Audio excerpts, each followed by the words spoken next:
Wika at dialekto, ano ang pinagkaiba? Ang wika ay isang sistema ng komunikasyon na ginagamit ng tao upang makipag-ugnayan o magpahayag ng damdamin, kaisipan, ideya at mga impormasyon. Ito ay binubuo ng mga salita, tunog at tuntunin sa gramatika na nagbibigay daan upang magkaunawaan ang mga tao. Ang dialekto naman ay variety o anyo ng wika na ginagamit sa isang partikular na rehiyon o lugar.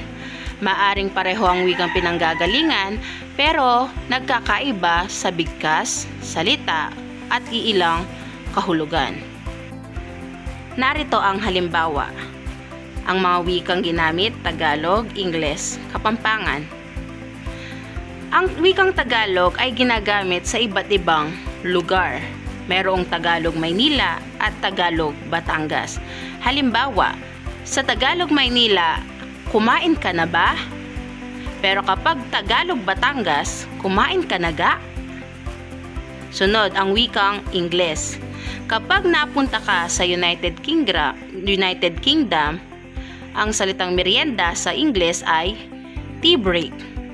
Kapag napadpad ka sa US, sa United States, ito naman ay coffee break. Sunod, Kapampangan.